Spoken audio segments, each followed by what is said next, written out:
안녕하세요.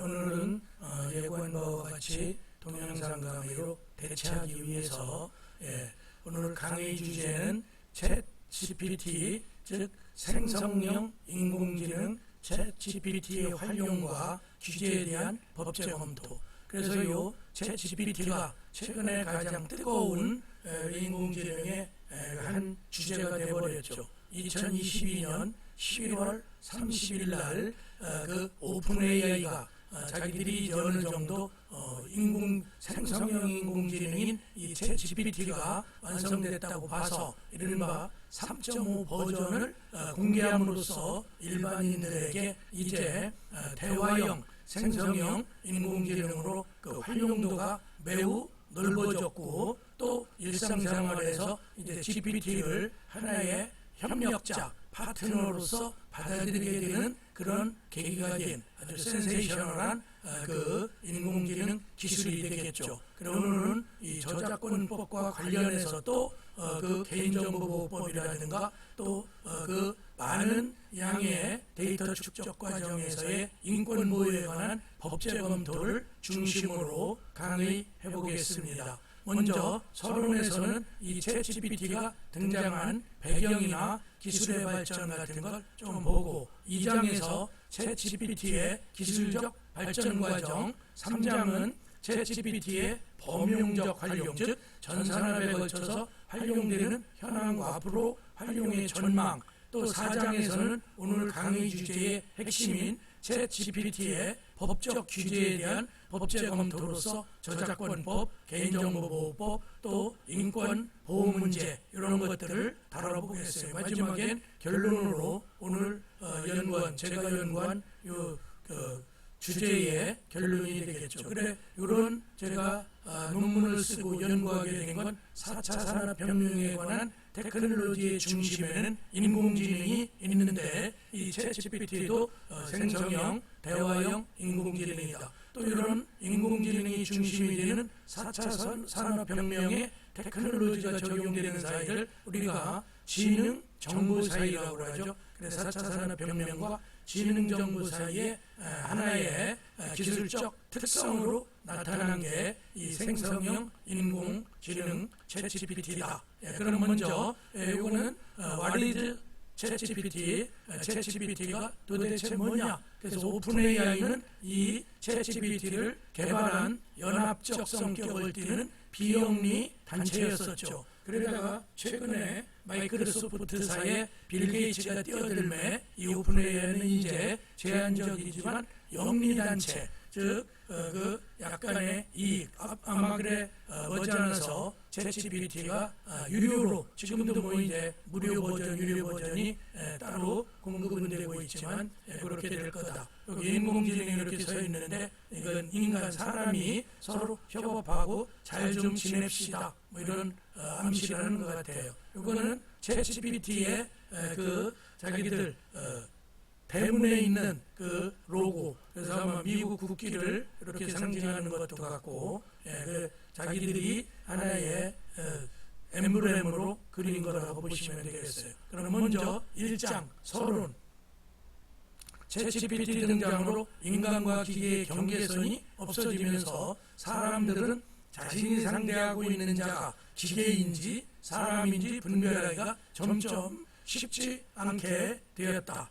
즉 인공지능이 처음으로 등장한 건 꽤 오랜 역사를 가져요. 1950년경 영국 수학자 앨런 튜링이 논문을 썼는데, 계산기계와 지능이라는 논문을 발표할 때 지능적 기계의 개발 가능성을 암시하기도 하고 학습하는 기계 등의 아이디어에서 인공지능 역사가 시작된 거죠. 여러분이 아시다시피 인공지능은 머신러닝, 딥러닝, 즉 스스로 자기가 학습해 나가는 인간의 뇌의 조직을, 뇌의 기능을 신경망이라는 시냅스 조직을 컴퓨터 프로그램에 이식시켜서 컴퓨터 자체, 그 인공지능의 프로그램 자체가 스스로 판단도 하고 결정할 수 있는, 이게 종전에 단순한 인푸트 아웃푸트의 컴퓨터랑은 차이가 있기 때문에 이거를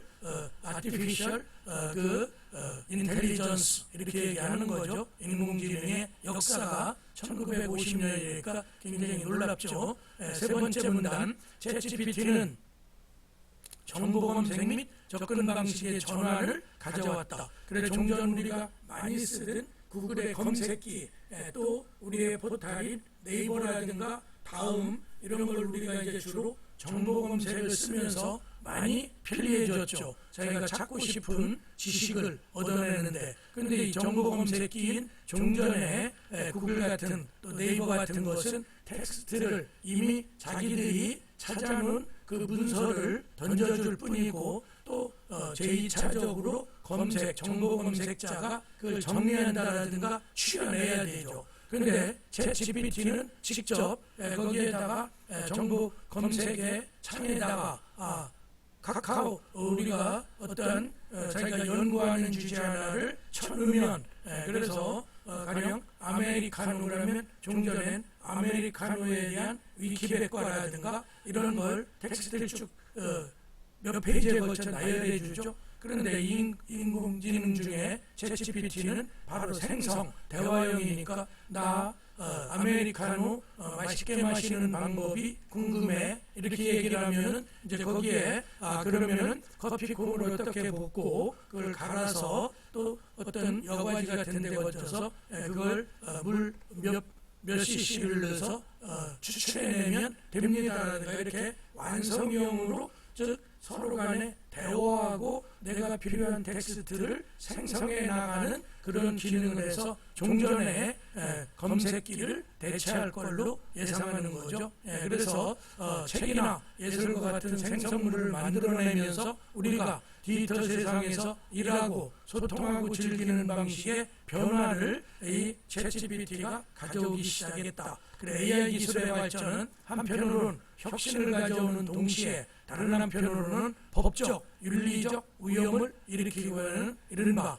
양날의 칼과도 같다. 그리고 어떤 제도나 또 어떠한 테크놀로지, 기술은 항상 두 가지 면이죠. 순기능적 면이 있고 역기능. 그래서 챗GPT가 이렇게 검색 기능을 대체할 수 있는 그런 굉장히 편리하지만 그 이면에는 법적 문제로 표절 문제라든가 여러 가지 딥페이크 문제 이런 것들이 지금 현재도 사회적 문제로 제기되고 있고, 또 윤리 문제, 인권 문제라든가 이런 게 제가 4장에서 본 연구의 핵심 사항인 법적 검토에서 다시 한번 자세히 다뤄보겠어요. 그래서 생성형 인공지능, 괄호하고 제가 챗GPT는 독창적이고 혁신적인 콘텐츠와 새로운 제품 서비스, 소프트웨어를 만들 수 있도록 돕는 강력한 도구이기도 하다. 즉 생성형 인공지능 챗GPT의 활용은 전 사회에 걸쳐 인류에게 많은 변화를 초래할 것이지만 법적, 윤리적 여러 가지 쟁점을 제기할 것으로 그에 대한 법제 검토, 즉 여기에 한편으로는 챗GPT의 기술을 촉진하는 그걸 서포팅하는 그런 법도 필요하고 보호법, 또 하나는 한편으로는 그걸 활용하는 데 있어서의 어떤 법적 윤리적, 특히 가장 두드러지는 게 저작권법이죠. 저작권법에 이용을 할 없이 타인의 많은 저작물을 수집해서 그 축적된 정보에 의해서 이런 판단을 할 수 있게 하기 때문에 본질적으로 저작권 침해 문제가 껴들어오는 거죠. 거기에 또 개인정보, 여러 가지 정보를 수집하는 과정에 개인의 정보를 다 취득하게 되고 그 개인정보고 또 상대방의 그런 정보 취득이 되는데 동의, 어떤 인격적 대화 같은 게 없이 일방적으로 하는 면에 있어서의 인권 보호 문제 같은 게 법적 쟁점으로 떠오른다.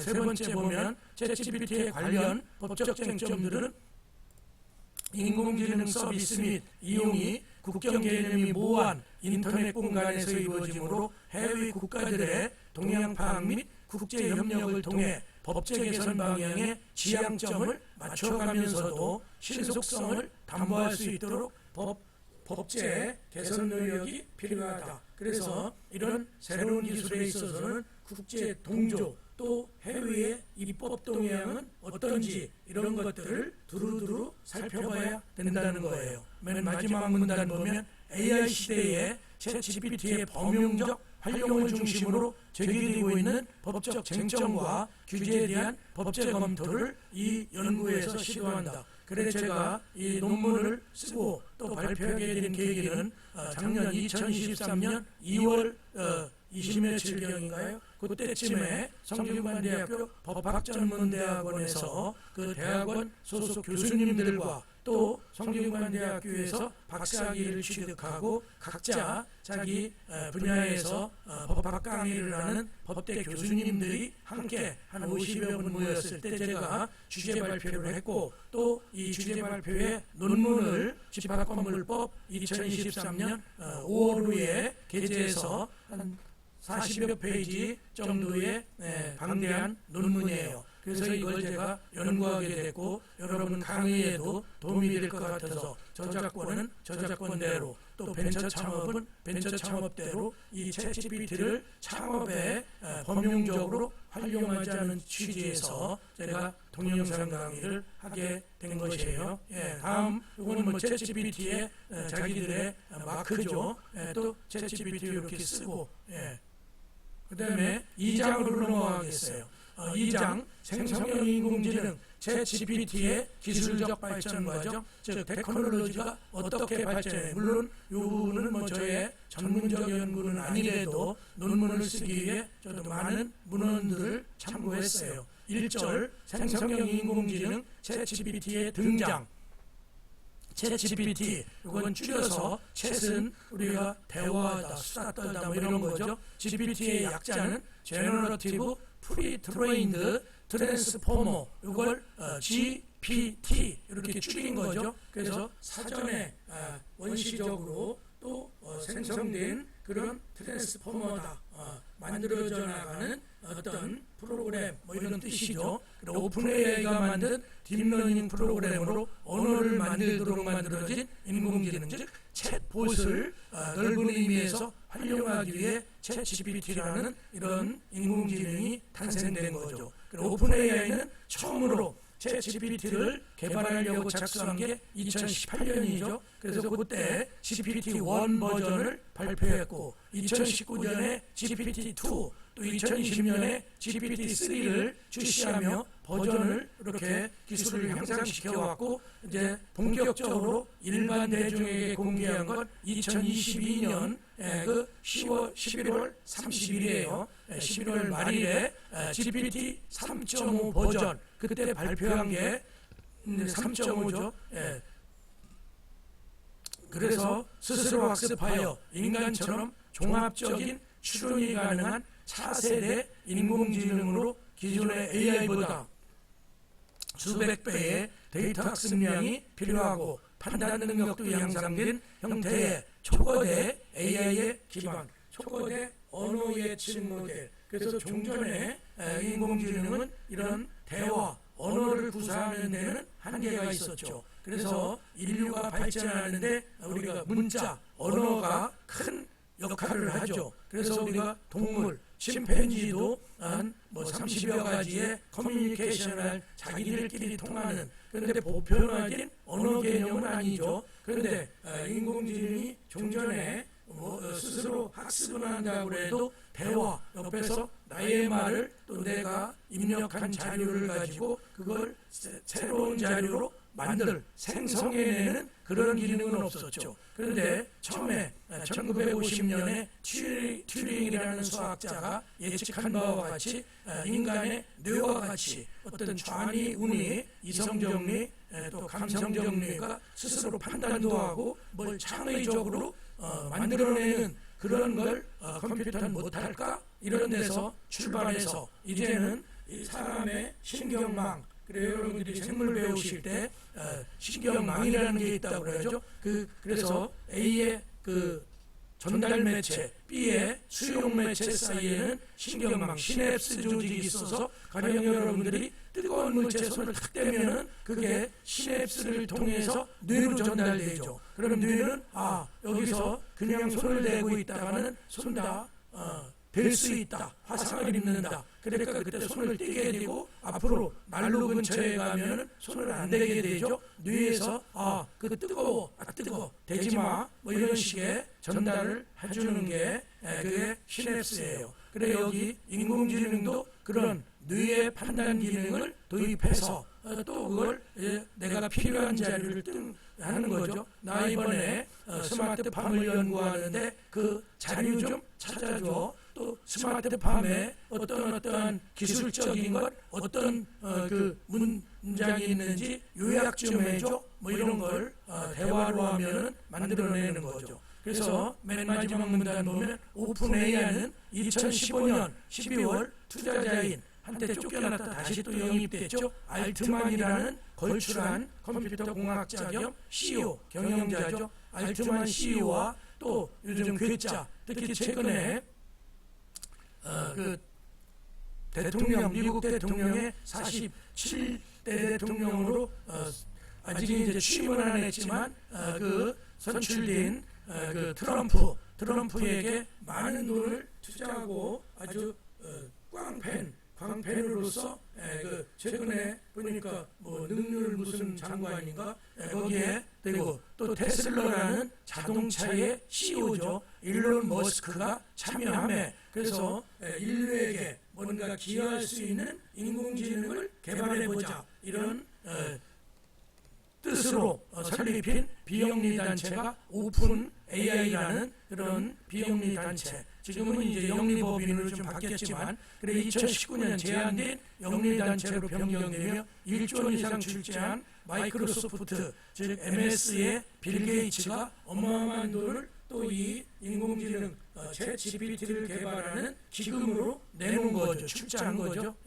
그래서 2022년 11월 30일에 챗 GPT 즉 정확히 말하면 GPT 버전 3.5가 출시되어 사람들에게 쉽게 사용할 수 있게 되었고 예상보다 놀라운 성능을 보여줘 폭발적인 인기를 얻게 됐다. 그래 이때 발표하고 한 달도 안 돼서 수백만 명의 회원이 오픈 AI에 가입해서 이 챗GPT를 쓰기 시작하게 된 게 2년 정도 됐죠. 그래 챗GPT는 빠른 진화를 거쳐 2023년 3월 15일에는 또 버전을 업해서 GPT-4 그 다음에 아마 2024년 올해 발표한다는데 아직 발표는 안 됐고 2025년 월 연초에 GPT 5 버전이 나올 것 같아요. 그래서 일론 머스크는 과장하기를 2025년 버전 5가 나오면 사람의 뇌 능력, 지능보다 훨씬 뛰어난 인공지능이 나온다고 약간 허세를 떨기도 했었죠. 현재 챗GPT는 방대한 자료를 형식에 맞춰 잘 정리하는데 가장 우수하며 여러 분야에 적용될 수 있다. 그래서 뒤에서 보는 범용적 활용 3장에서 설명하죠. 다만 챗GPT 단점으로는 없는 자료를 마치 있는 것처럼 제시하는 이른바 거짓 진술식이죠. 문제점으로 또 잘 모르는 걸 알고 있는 것처럼 막 떠드는 이걸 뭐라고 그래? 이른바 환각 증세라고 그래. 여러분이 마약 같은 거 취하면 이성이 마비되면서 자기의 감정적으로 또 흥분된 상태에서 행동을 하게 되죠. 그게 이른바 환각 증세. 그래 마약을 끊으면 금단 현상이 있는 거고, 그래 이런 챗GPT가 정확한 지식이 아님에도 마치 자기가 알고 있는 게 정확한 것처럼 이렇게 자료를 만들어내는 걸 환각이라는 말을 뒤에서 한번 또 설명해요. 그래서 챗GPT의 등장은 디지털 문명을 진화시키는 또 하나의 게임 천재로 여겨지며 이와 관련한 생태계가 잘 형성된다면 메디 인더스트리 기존 산업이 4차 산업혁명 기술을 만나 전혀 한 단계 벽을 뛰어넘는 이걸 메타 인더스트리라고 하죠. 차원이 다른 비즈니스로 전환되는 산업 분야로 바뀔 수도 있다. 그래서 응용 분야 또한 무한대로 확장될 수 있는 게임 체인저, 문명의 체인저가 아닐까? 이렇게 또 앞서가서 예측하는 그런 학자들도 있는 거죠. 그래서 분명히 이 챗GPT는 기존의 인공지능보다 한 차원 높은 또 나와 대화 협력자로 바로 옆에서 내가 요구하는 텍스트를 바로 생성해주는 그런 기능이 있기 때문에 훨씬 더 활용 범위가 넓어질 건 분명해요. 그 다음에 2절 대규모 인공지능 언어 모델 챗GPT, 대규모 언어 모델을 줄여서 LLM 그러는데 Large Scale Language Model 이러니까 LLM이죠. 텍스트와 이를 분석하는 걸 중심으로 고급 AI 기술을 우리가 대규모 언어 모델, 아까도 얘기했듯이 동물과 인간의 차이점, 인류 문명이 발전하는 데는 언어, 이 커뮤니케이션, 자기의 의사 표현을 하는 게 중요한 역할을 했듯이 이제 인공지능도 이런 말을 하는 대화형의 인공지능이 만들어졌다. 그 자연어의 복잡성을 이해할 수 있어 기존의 기계학습 알고리즘보다 더 정확하고 언어 원리를 파악하기 위해 책, 기사 등 많은 양의 학습 데이터가 필요하다. 그래서 여러분들이 어린아이 낳았을 때 처음엔 말을 못하죠. 어머니가 수많은 반복 인풋을 시켜서 그 어린아이가 이제 3, 4살쯤 되면 간단한 단어를 구사해서 6, 7살쯤 되면 웬만한 단어는 다 구사됨에 대화, 그렇죠? 대화 상대 이제 자식들과도 어머니, 부모들 또 다른 사람들끼리 대화를 해 나가기 시작하죠. 그 습득 과정이 지난한 노력이 필요하듯이 이 대규모 언어 모델을 만드는 데는 그런 노력이 들어갔던 것이다. 그런 뜻이고, 그래서 챗GPT는 거대한 양의 텍스트를 처리한 그 대용량 데이터, 그래서 이른바 크라우딩 시스템 같은 게 같이 연결되어 있는 거죠. 의미 있는 응답을 생성하고 가치 있는 인사이트를 제공할 수 있으며 번역, 질문에 대한 답변, 제공, 텍스트, 완료 작업 등에서 많이 사용하게 돼서 현재 넓게 쓰이죠. 또 추가 개선 사항으로 향후에 더욱 강력한 언어 모델, 즉 아까 환각 증세나 또 어느 한쪽에 치우친 이념적, 거기에 자료가 뭐 보수 쪽이다 그러면 보수적인 그런 답변을 할 거고, 또 진보적인 자료로 가득 채워져 있다면 또 좌파적 그런 언어를 구사할 수도 있겠죠. 그래 마지막 문단에 챗GPT는 반복적 학습과 지속적인 데이터의 업데이트를 통해 향후 무한한 발전 가능성을 가지고 있는 인공지능이다, 이런 뜻이고, 그 LLM 대규모 언어 모델의 학습 과정은 데이터 수집, 첫 번째 다양한 소스에서 다양한 텍스트 데이터를 세트를 수집해서 저장해야 되죠. 두 번째는 전처리 과정을 거치는데 수집한 텍스트 데이터를 정리도 하고 표준화, 그래서 늘 꺼내 쓰고 누가 물어도 같은 그런 걸 하기 위해 표준화 작업이 필요하죠. 세 번째는 이른바 토큰화, 전처리한 텍스트를 토큰이라는 작은 단위로 쪼개서 그래야 여러 개 다양한 쪽에 답변이 가능하죠. 이걸 너무 큰 덩어리로 묶어놓으면 언어 틀로 만들어 놓으면 그걸 다양하게 쓰기 어려우니까 작은 토큰식으로 저장 장치를 만드는 거죠. 네 번째, 아키텍처 선택, 즉 우리가 이런 걸 설계 구축해야 돼. 트랜스포머 모델 등 적절한 딥러닝 아키텍처를 선택해서 이러한 그 사람이 아메리카노를 한번 만들어줘 이러면은 얘가 아메리카노 제법을 쭉 설명해내는 그런 구축행위가 필요해요. 아키텍처. 다섯 번째는 또 교육, 뭐를 할 수 있게 학습을 시키죠. 그래 해당 모델의 데이터를 학습하게 하는 실제 훈련, 그래서 이런 여러 가지 훈련 계정과 또 피드백 이런 걸 통해서 이 판단 능력이 발전하고 대화의 폭이 넓어지겠죠. 여섯 번째는 결과 개선 피드백을 하죠. 수정과 세부 조정을 통해 모델을 제작, 즉 이런 결과 개선을 위해 상벌 제도 도입해. 그래서 내가 요구하는 걸 정확하게 잘 대답해주면 상을 주고, 또 많이 어긋나고 별로 내가 얻고자 하는 그런 주제를 답변을 잘못하면 약간의 제재 뭐 그런다고 해서 사람의 징계와 같은 그런 건 아니래도, 그래서 이런 프로그램 개선을 위한 피드백 과정을 거치고, 또 일곱 번째 평가라죠. 모델의 결과물과 정확도를 평가해서 피드백 시켜요. 여덟 번째 이제 마지막 배포, 어느 정도 이제 이런 게 그 챗GPT 내에서 이루어지면 이제는 밖으로 내보내고 또 그걸 일반인들에게 나눠주는 단계죠. 사용할 실제 시스템 모델을 배포해서 그래 우리가 얻고자 하는 그런 어떤 생성된 문장을 우리에게 그대로 출력해 주는 거예요. 그래서 이런 챗GPT는 대규모 언어 모델이 가장 인기 있는 사용 분야 중 하나는 자연어 이해와 관련이 있는데 말뭉치 또는 단어에 배열해서 문장의 문법, 의미, 의도를 인식하도록 모델을 훈련, 교육할 수 있다는 점, 또 이 기술은 자연어 대화를 이해하는 것뿐만 아니라 언어를 번역하는데 그래서 앞으로 검색기를 대체한다는 게 바로 이런 교육 또 훈련 과정을 거친다는 거죠. 그래서 이제 인간과 인간이 지식을 교류할 때 말을 하듯이 언어를 쓰듯이 대규모 언어 모델이 탄생한 것이다. 즉 마지막 문단 보면 언어 모델의 또 다른 용도는 감정 분석. 즉 모델은 이 기술을 사용하여 고객의 후기, 댓글 같은 걸 읽고 또 같은 내부 텍스트의 감정을 파악하고 복잡한 주제와 논쟁도 식별해서 그래 여러분들이 그 챗을 하다 보면 그 밑에 댓글 달죠. 그러면 그 밑에 댓글이 때로는 그 부정적인 댓글도 있고 악의죠. 또 어떤 때는 또 칭찬하고 좋은 댓글도 달리고 이러죠. 그러다 보면 그걸 분석해서 우리가 마케팅 같은 데도 활용되겠고 또 피드백 개선하는데 앞으로 두 번째 그 내가 얻어내고자 하는 콘텐츠를 얻을 때는 개선된 콘텐츠가 나올 수도 있는 거죠. 예. 그 다음에 대규모 언어 모델 LLM은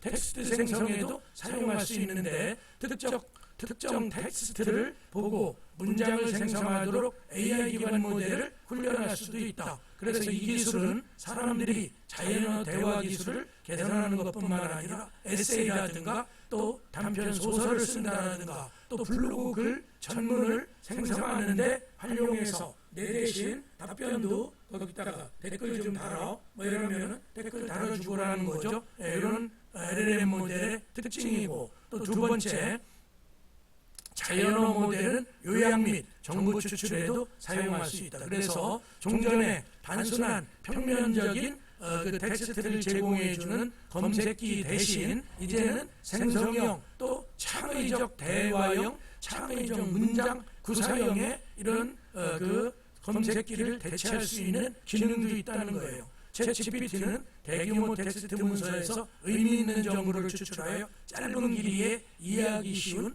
요약 형태로 다시 작성해 요약서 작성 기능 같은 게 뛰어나다는 거죠.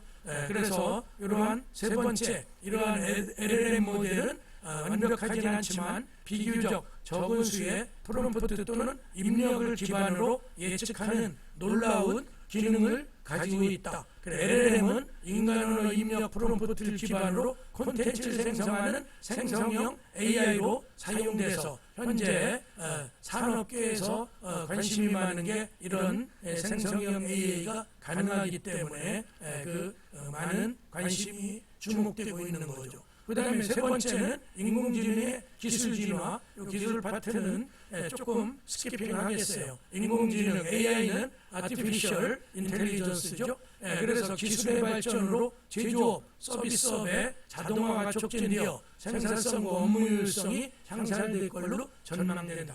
인공지능을 채택하게 되면 스마트 팩토리, 스마트 팜, 또 여러 가지 콘텐츠를 생성하는데 훨씬 더 효율, 그래서 공정의 개선 이런 게 있어서 공장도 생산성이 늘어나고 또 제가 지금 연구로 개시하려고 하는 스마트 팜 거기에도 많은 농작물을 생산하는 데 있어서 생산량도 늘고 노동력은 감소시켜서 결국은 지금의 농업 생산력을 향상시키는 그런 게 인공지능이 쓰이죠. 인공지능 기술은 2035년까지 12개국의 16개 산업에서 기술의 수익성 평균적으로 38% 향상. 그러니까 엄청난 기술 발전을 예상할 수 있는 거죠. 지금까지 인공지능이 주어진 데이터를 해석하여 주어진 문제를 해결하는 소극적 모습이었다면 딥러닝의 출현으로 인간과 유사한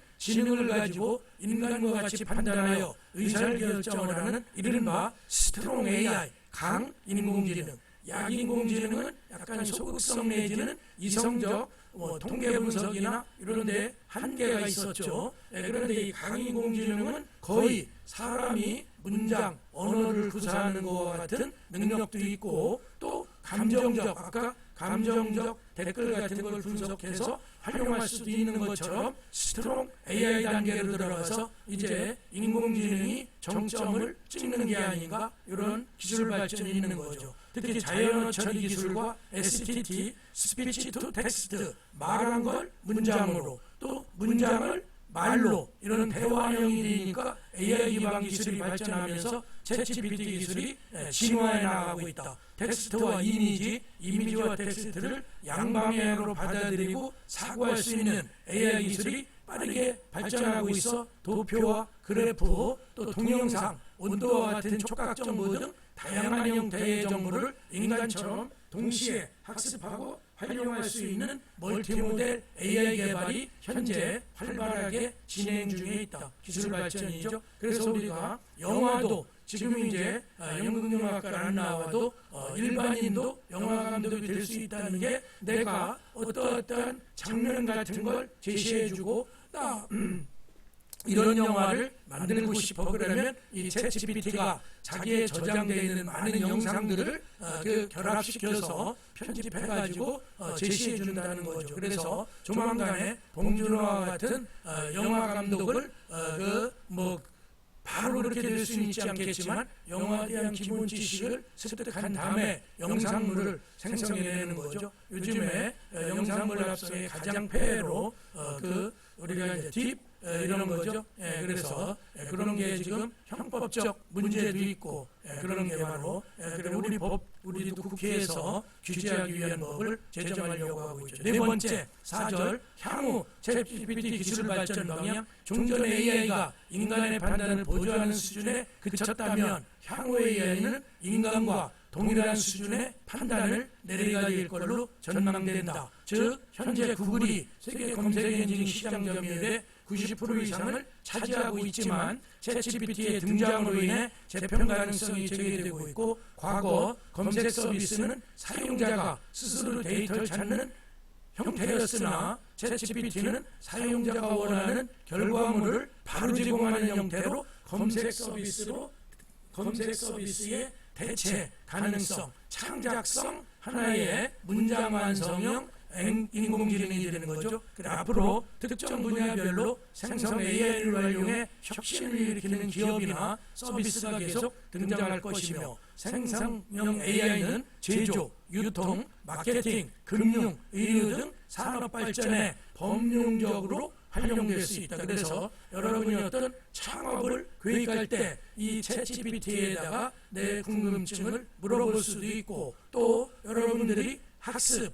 연구 이런 걸 할 때 자기 연구 주제를 챗GPT와 협의해서 자료 추출 같은 걸 그대로, 또 문장을 좀 요약해서 방대한 자료를 줄여내는 이런 역할을 챗GPT가 하고 있다, 이런 거죠. 그 뒤에 것 좀 생략하고, 또 5번에 챗GPT의 기술은 마냥 장밋빛만 있는 게 아니라 스스로 한계도 있다. 그래서 챗GPT에 대한 높은 관심은 2016년 알파고와 우리 이세들이 바둑을 뒀죠. 또 2021년에 붐이 일어났던 메타버스를 되돌아보게 한다. 알파고는 바둑과 같은 제한된 수의 규칙을 가지는 게임에 특화되어 있고 그 이상 효용이 없다는 게 한계였고, 그래서 바둑 분야에서는 인간 구단보다 몇 단계 우위였었죠. 또 우리가 메타버스, 즉 메타라는 어떤 초월, 또 유니버스를 결합된, 그리고 우리가 게임 세계에 머물렀던 이런 가상 세계를 우리 현실 세계와 결합하는 3차원 가상 세계가 메타버스죠. 메타버스에 대한 인간의 욕구와 상상력이 오래된 만큼 거대한 흐름으로 봐야 하며, 메타버스는 특정한 기술이나 콘텐츠가 아니라 복수의 하드웨어, 소프트웨어, 제도라든가 콘텐츠 등의 결합으로 설명이 가능한 메가 트렌드. 그래서 챗GPT도 이제 발걸음을 했지만 조만간에 이러한 메가 트렌드의 기능을 갖고 발전해 나갈 거다. 그래서 우리 인류 문명의 큰 역할, 특히 아까 메가 그 인더스트리라는 얘기했죠. 그래서 지금에 있는 산업을 훨씬 발전시키는데 또 콘텐츠를 개발하는데 많은 도움이 될 것 같다. 그런데 챗GPT 기술의 한계로는 실시간 학습이 불가하다든가 논리력이 좀 부족하고 아는 것과 모르는 것을 잘 구분을 못하고 덤벙덤벙 막 얘기한다는 거죠. 이른바 경솔강명, 환각증세라고 그래. 또 기억력의 한계 문제나 또 많은 자료를 축적해서 활용하는 데 있어서 저작권 침해, 또 이념적 편향, 자기 자료가 한쪽에 자기의 선양되어 있는 그런 축적이 되어 있다면 좌파나 우파 쪽으로 기울어질 또 복잡성, 지식 독재의 위험성 등이 있다. 여기서 저작권 침해에서 지식 독재 위험까지는 인공지능 밖에 한계나 쉽게 극복하기 어려울 걸로 보인다. 그럼 지식 독재가 무슨 뜻이냐? 여기서 지식 독재란 통계적으로 정리된 단일한 정보와 지식이 어느 독점권을 행사하는, 그래서 여러분들이 아마 보험이 정보의 편제 현상, 보험회사나 보험을 모집하는 측은 많은 그 보험에 대한 지식이 다 축적이 되어 있죠. 그런데 고객은 전혀 문외한적, 화재보험이든 생명보험이든 이런 게 넓게 보면 지식 독재 문제가 있는 거죠. 나머지는 여러분들이 좀 보시고, 챗GPT 주요 기능은 챗봇, 대화형 로봇이죠. 언어 번역도 하고 콘텐츠 생성, 텍스트 요약, 또 컴퓨터 프로그래밍, 코딩 이런 역할을 넓게 쓰이는 건 분명하죠. 이거는 구글의 검색기, 챗GPT의 검색 엔진, 또 하나 네이버 서치 GPT 이렇게 해서 지금 향상된 검색 기능, 즉 인공지능을 어느 정도 활용하는, 그리고 요즘에 스마트폰도 삼성 갤럭시 폰은 AI 폰이라는 게 바로 챗GPT가 거기에 탑재되어 있는 거죠. 비교는 여러분이 한 번씩 읽어보셔요. 인공지능 문제고. 그 다음에 3장, 4장은 2교시에서 계속 하도록 하겠습니다. 10분간 휴식하고 3장, 챗GPT의 범용적 활용 현황과 전망, 또 법제에 대한 걸 4장에서 2교시에서 강의하도록 하겠습니다.